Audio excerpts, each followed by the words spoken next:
नमस्कार दोस्तों। तो अब हम आ चुके हैं हमारे 9वें अध्याय पे, जो कि कह रहा है जन सुविधाओं के बारे में। ठीक है, तो हम इस चैप्टर में क्या करेंगे, जन सुविधाओं के बारे में बात करेंगे, यानी कि इंग्लिश में कहें तो पब्लिक फैसिलिटीज, मतलब ऐसी सुविधाएं जो सिर्फ एक इंडिविजुअल पर्सन यूज नहीं करता, जो सभी लोग जो है, पूरी जनता जो है वो यूज करती है, और वो सभी लोगों के लिए होती है। ठीक है, तो समझते हैं इस चैप्टर में हम किस बारे में मेनली बात करने वाले हैं। तो सबसे पहले हम कुछ एग्जाम्पल लेंगे चेन्नई के बारे में। ठीक है, चेन्नई के बारे में हम बात करेंगे, क्योंकि चेन्नई में अक्सर ये सुना जाता है कि वहां पे पानी की शॉर्टेज बहुत होती है। ठीक है, तो पानी क्या है? पानी एक जो है जन सुविधा के तौर पे सरकार द्वारा जो है वो हमें दिया जाता है ना।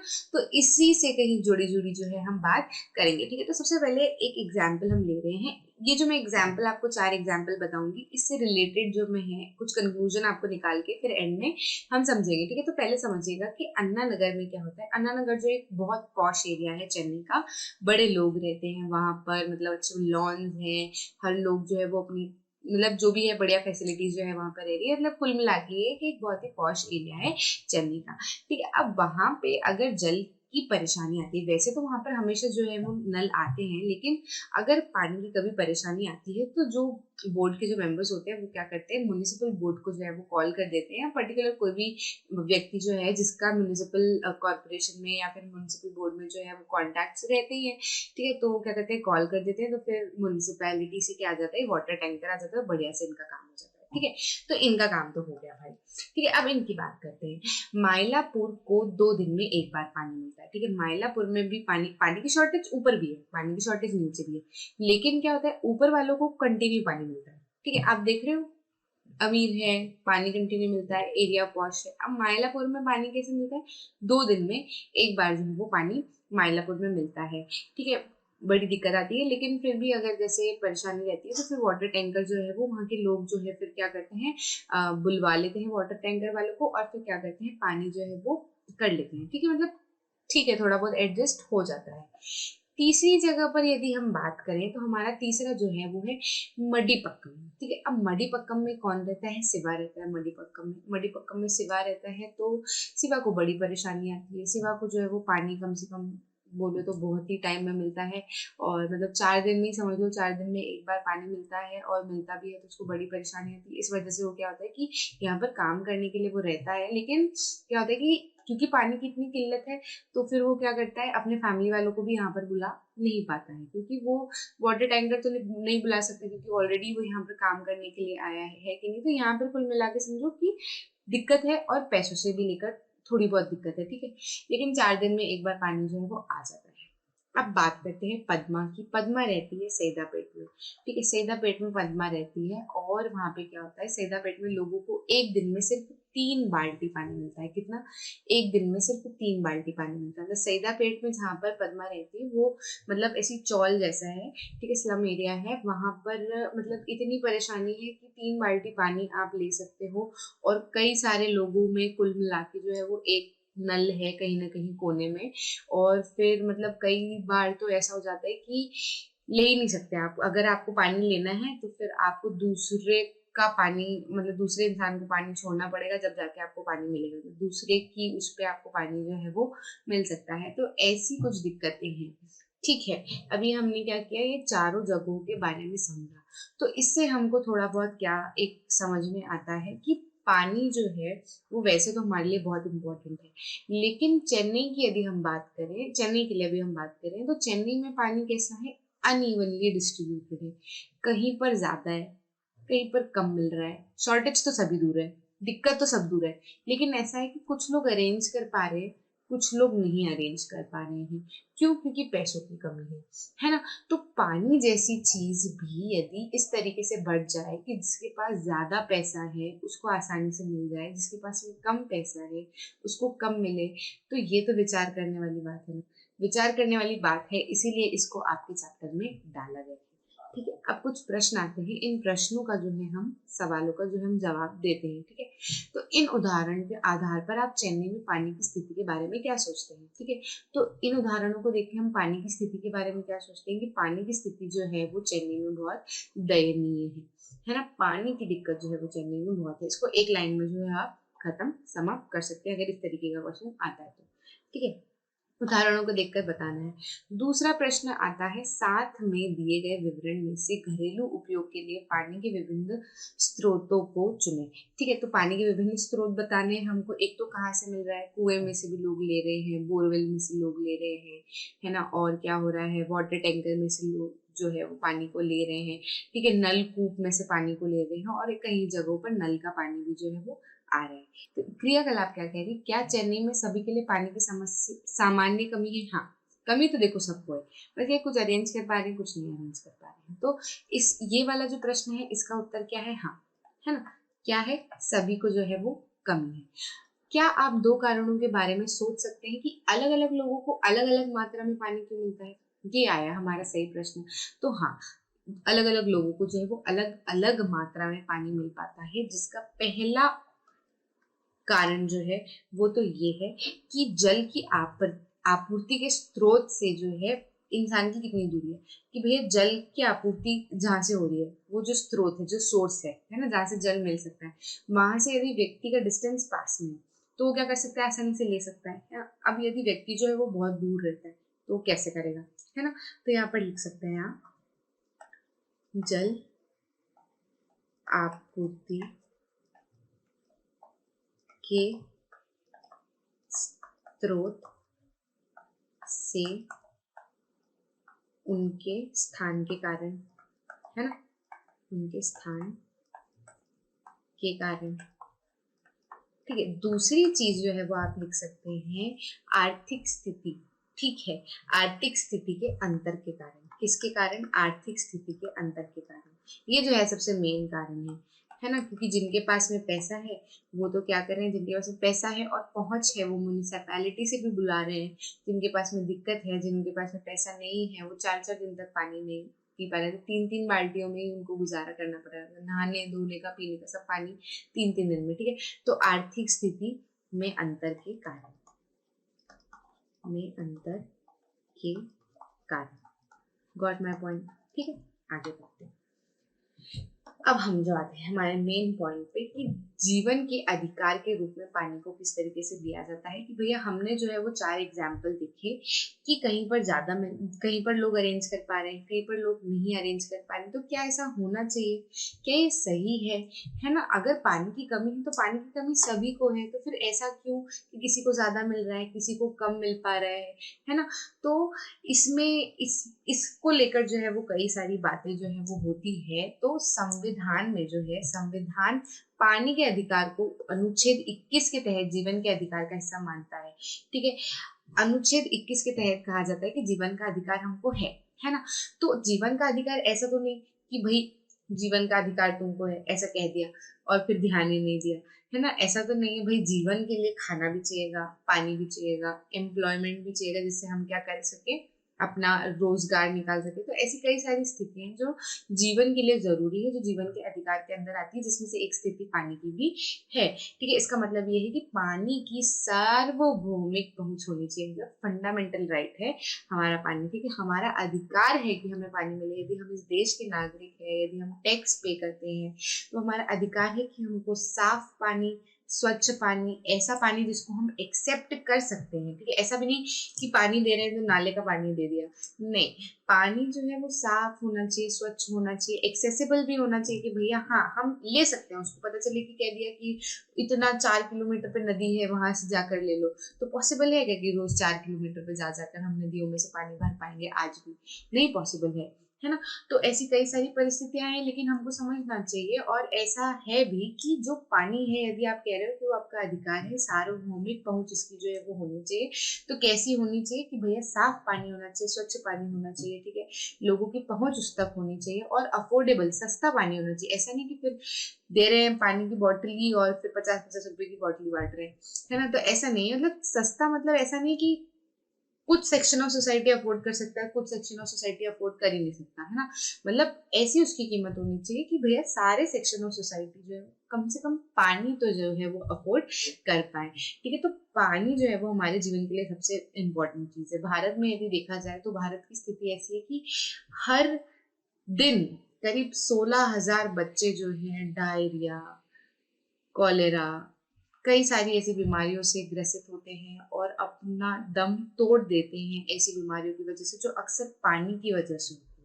ठीक है, तो पानी के ऊपर ये ध्यान देना जो है वो बहुत ही ज्यादा जरूरी है, जो कि शायद नहीं दिया जाता है। ठीक है, तो इसीलिए फिर क्या किया गया कि अनुच्छेद 21 के अनुसार या 21 में जो पानी जीवन का अधिकार डाला गया, उसमें पानी को भी एक इम्पोर्टेंस दी, एक महत्व दिया कि पानी जो है वो लोगों तक मिलना चाहिए, लोगों तक जाना चाहिए। ठीक है, आ रही है बात समझ में? तो अनुच्छेद 21 के अनुसार क्या पानी मिलना चाहिए, तो ऐसा नहीं कि अमीर को मिल रहा है गरीब को मिल रहा है, नहीं, यूनिवर्सल एक्सेस जो है वो पानी का होना चाहिए, मतलब सभी लोगों तक पानी पहुंचना चाहिए, भले वो हमारे देश का नागरिक हो कैसा भी हो। ठीक है, आ रही है बात समझ में?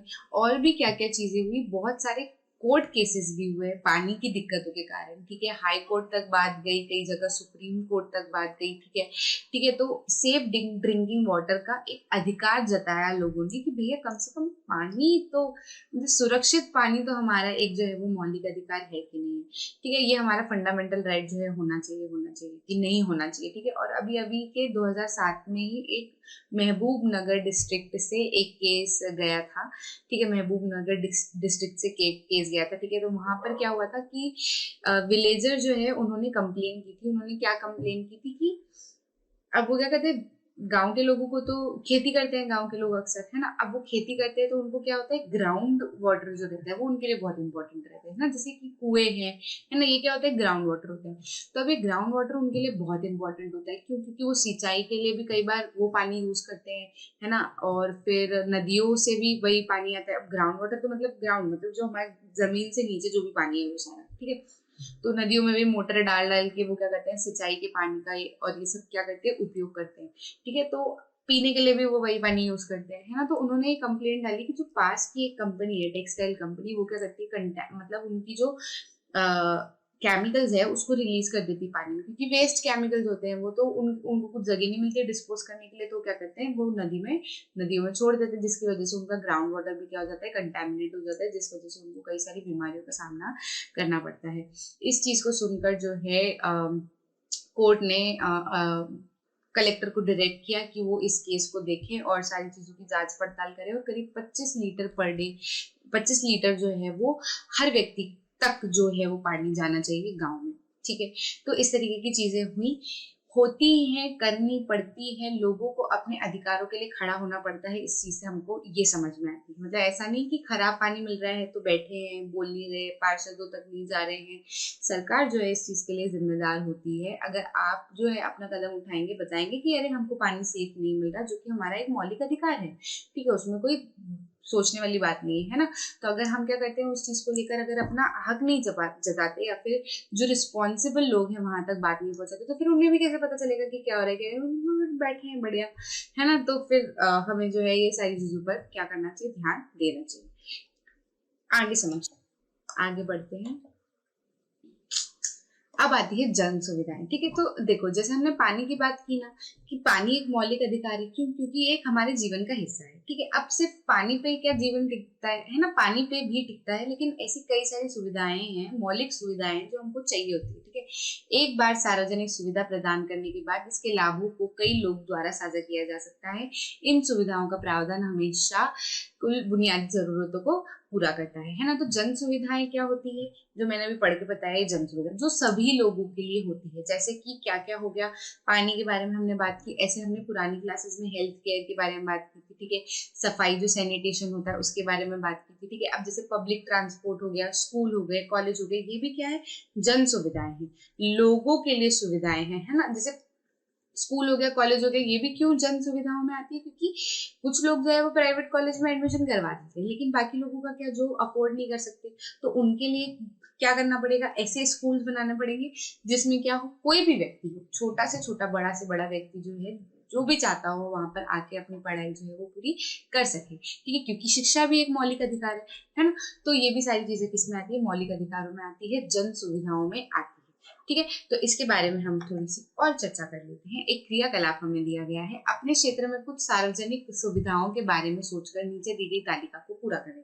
ठीक है, तो हमको क्या करना है कि पानी, जैसे पानी दिया है, ठीक है, क्या यह उपलब्ध है, ये हमको बताना है। इसके अंदर, है ना। पानी दिया गया है और क्या उपलब्ध है ये हमको बताना है, और इस दूसरे कॉलम में भरना है इसमें कैसे सुधार किया जा सकता है।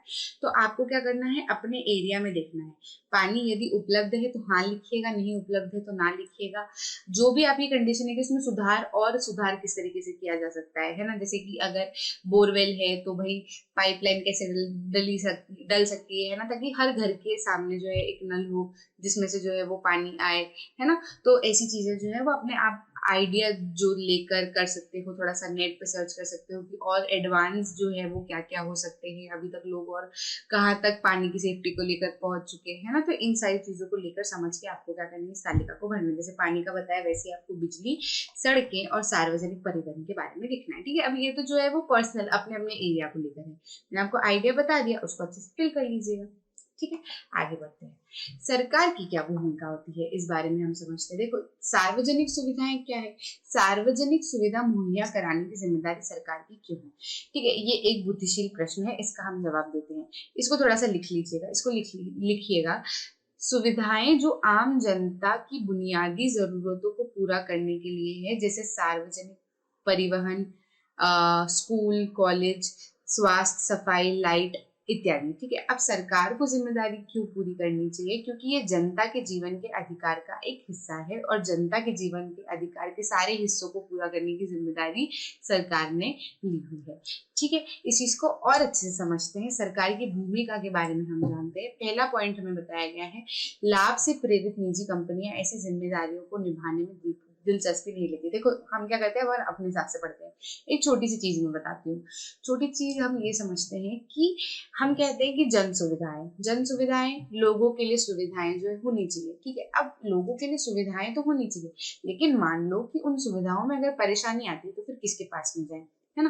किसके पास में जाएं, किससे हम कंप्लेन करें कि हाँ आपने सुविधा दी, इसमें थोड़ी सी ये गड़बड़ होगी, इसमें आप और सुधार कर लीजिए, हमको जो है थोड़ा सा स्थिति जो है वो और इस तरीके की चाहिए, है ना। तो ऐसी बातें अगर हमको करनी है तो किसके पास में जाएंगे, तो ऐसा कोई व्यक्ति या कोई ऑर्गेनाइजेशन तो होना चाहिए जो इस चीज का ध्यान रखे, है ना। तो इसके लिए कौन होता है, सरकार होती है। सरकार ही एकमात्र ऐसी ऑर्गेनाइजेशन ही कहा जा सकता है, या हाँ सरकार ही है जो इन सारी चीजों पर ध्यान देती है और देना भी चाहिए। ये सरकार की एक मौलिक जिम्मेदारी है, जैसे बेसिक जिम्मेदारी है, ठीक है। वो बाकी सारे डिबेट छोड़ दो, बाकी सारी नेतागिरियां इनकी छोड़ दो, एक नॉर्मल जो जिम्मेदारी इनकी बात करें तो वो ये है कि उनको लोगों को जो जन सुविधाएं दी गई है उसका ध्यान रखने का जो है पूरा पूरा कर्तव्य जो है वो किसका बनता है, सरकार का बनता है, ठीक है। अब सरकार का क्यों बनता है, क्यों हम इन सारी चीजों को प्राइवेट नहीं कर सकते, ये भी एक बड़ा मुद्दा होता है।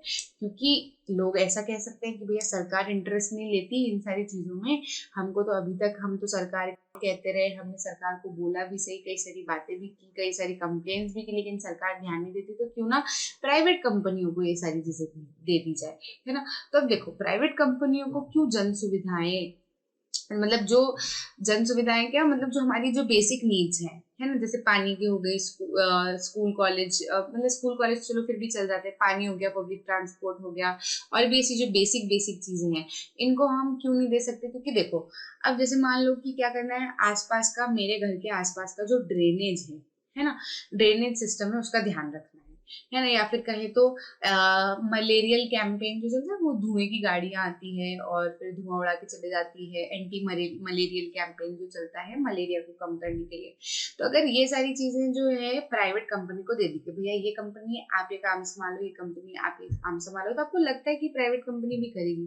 प्राइवेट कंपनियां कहाँ काम करती है, प्राइवेट कंपनियां जो है वो कहाँ काम करती है, प्राइवेट कंपनियां वही काम करती है जहां पर उनको क्या होता है, प्रॉफिट मिलता है, कुछ ना कुछ मुनाफा मिलता है।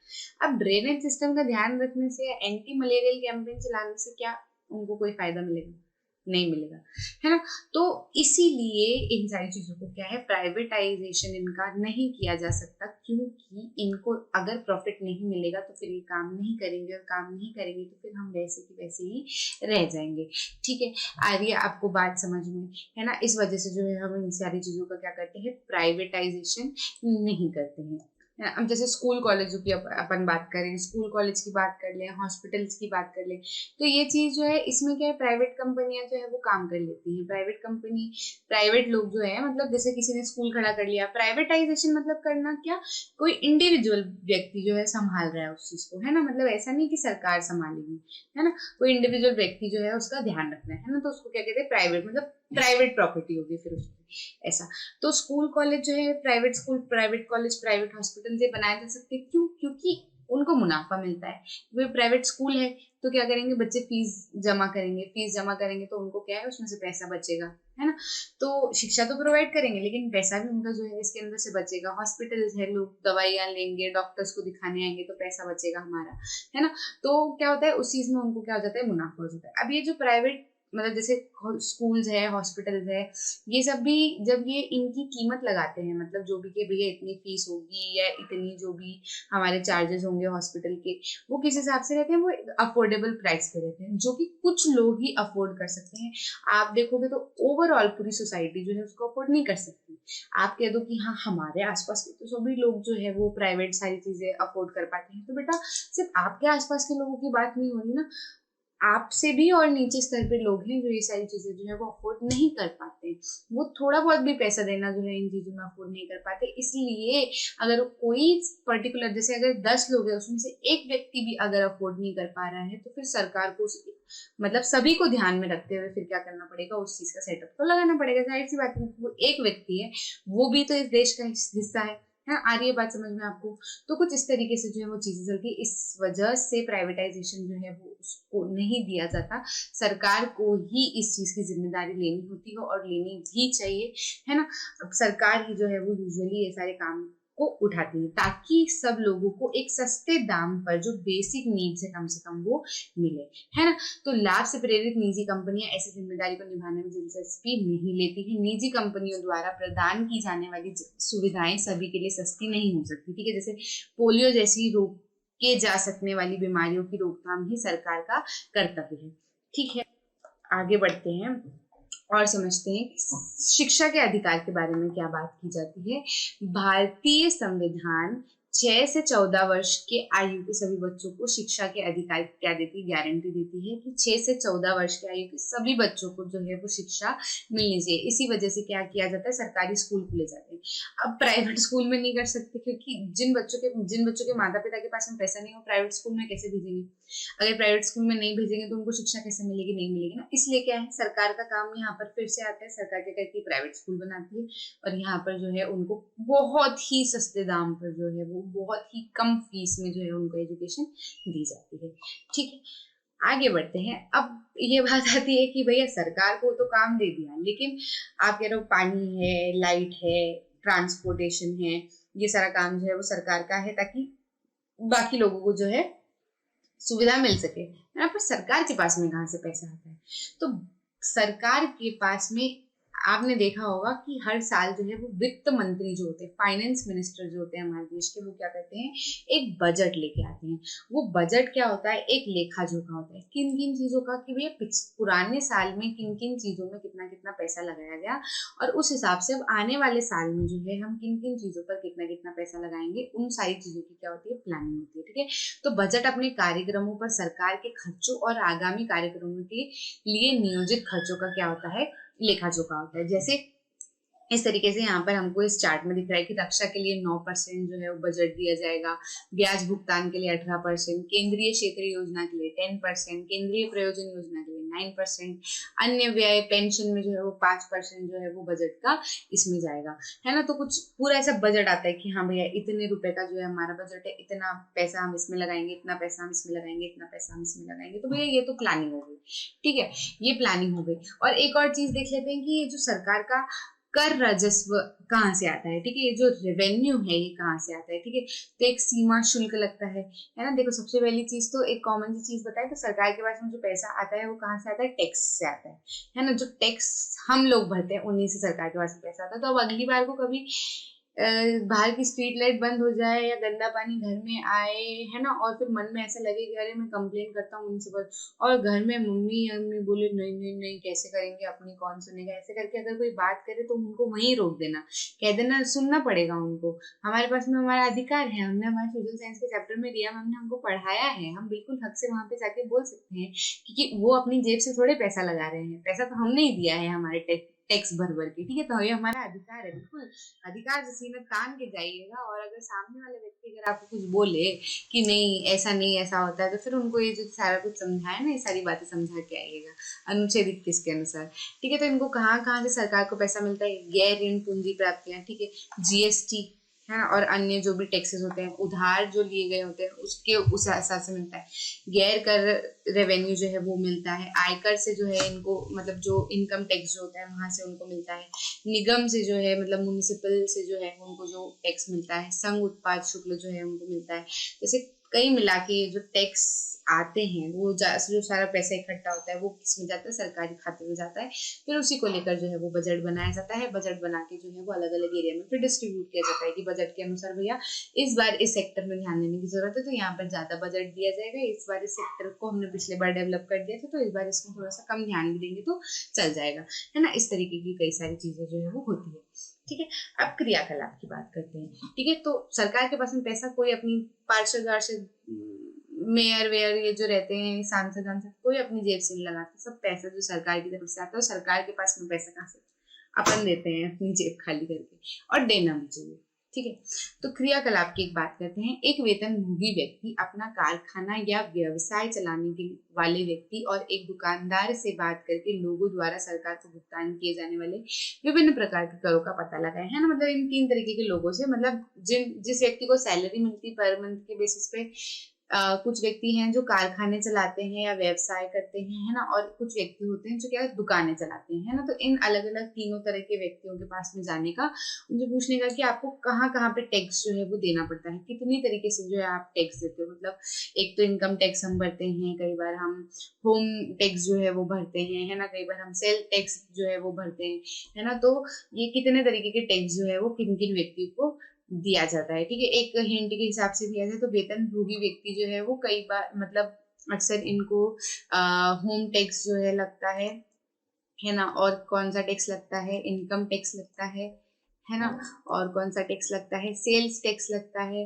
ना, और कौन सा टैक्स इनको लगता है, हाउस टैक्स, मतलब ये होम टैक्स मतलब हाउस टैक्स, है ना, और वाटर टैक्स भी लगता है ना, पानी का जो है वो टैक्स लगता है, ठीक है। अब ये किसको वेतन भोगी की बात होगी, ठीक है।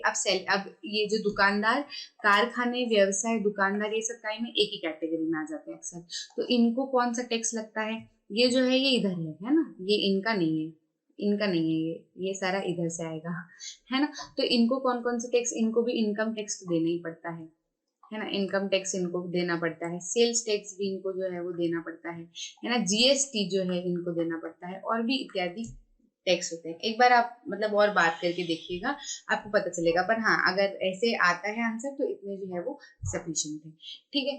इसके बाद में आगे बढ़ते हैं।